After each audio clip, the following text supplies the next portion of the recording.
Hello tout le monde, j'espère que vous allez bien. J'avais envie de commencer cette première petite capsule liée à l'itinéraire d'une fée larguée en vous parlant du concept de l'ikigai.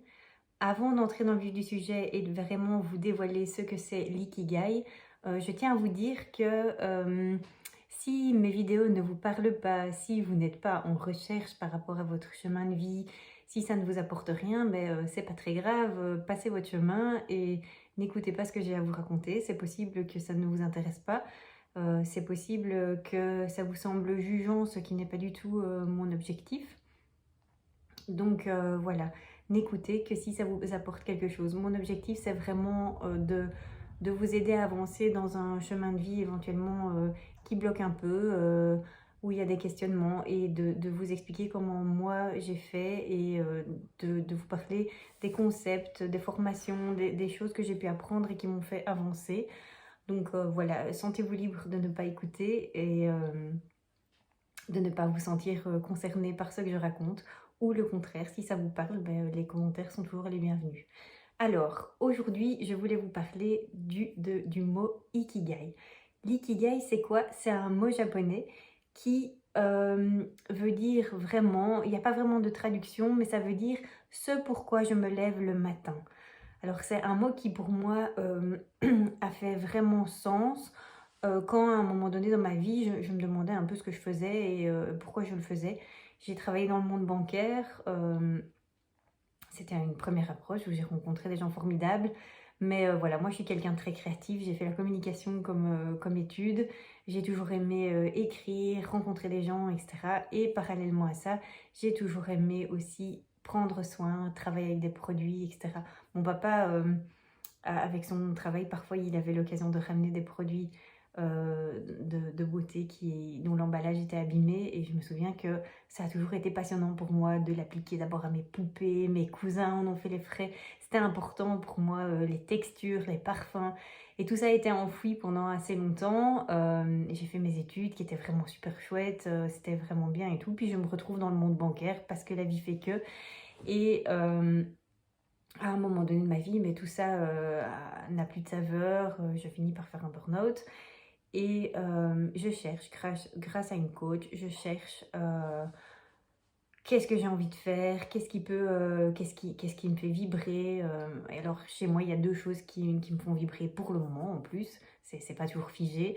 C'est de prendre soin des autres via l'esthétique, ce que je fais au quotidien.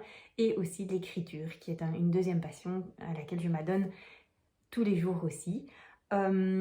Donc voilà, moi, mon ikigai, c'est ça, c'est prendre soin des autres, c'est être créative, c'est créer, inventer, raconter des histoires. Voilà, on peut avoir plusieurs ikigai. Alors, je vous invite vraiment, si à un moment donné dans votre vie, vous vous dites, vous êtes perdu et vous vous demandez un petit peu vers quoi aller, de vous poser la question, voilà, c'est quoi qui me donne de l'énergie aujourd'hui, quand je fais quelque chose, qu'est-ce qui me donne de l'énergie? Qu'est-ce que je fais qui ne m'apporte pas de fatigue? Il y a des gens, ça va être j'adore cuisiner, moi c'est dans mon jardin, ça va être la couture, ça va être enseigner des choses, apprendre, il y a mille et une possibilités. Il y a des gens qui vivent déjà leur ikigai dans leur profession et qui n'ont pas grand-chose à changer. Et il y a des gens qui n'ont pas envie de changer non plus, et c'est très bien aussi. Et il y a aussi des personnes qui se disent, bah voilà, moi il me manque quelque chose. Alors, je vous dis pas de tout de suite claquer la porte de votre emploi et de démissionner. Non, le but c'est à un moment donné de se dire, voilà, moi j'aimerais bien savoir ce que j'aime faire, ce qui me fait vibrer, qu'est-ce qui me faisait rêver quand j'étais enfant. Et simplement vous dire, bah voilà, moi si c'était la couture, moi quand je couds ou quand je suis dans mon potager, c'est vraiment le truc qui me fait du bien. C'est simplement de se dire, bah voilà, moi à partir de maintenant, je vais y consacrer du temps, un tout petit peu de temps, tous les jours ou toutes les semaines. Ça peut être juste le fait de remettre un pied dedans. Et le fait de remettre un pied dedans, bah, ça vous fera voir la vie tout à fait différemment. Et peut-être ça peut déboucher sur d'autres choses. Moi au départ, quand je me suis inscrite au cours d'esthétique, j'avais pas vraiment l'objectif d'avoir un institut. Je me suis d'abord inscrite juste pour vivre le truc à fond et pour y trouver du plaisir. J'ai passé une année merveilleuse. Alors petit à petit, ça a enclenché des projets qui sont devenus de plus en plus grands, etc. Et c'est simplement se dire, voilà, j'ai mis un pied dedans, j'ai juste décidé à un moment donné de m'y mettre un tout petit peu, puis ça prend de l'ampleur ou pas, mais en tout cas, ça vous donne la petite étincelle qui fait que vous allez vers votre Ikigai. Voilà.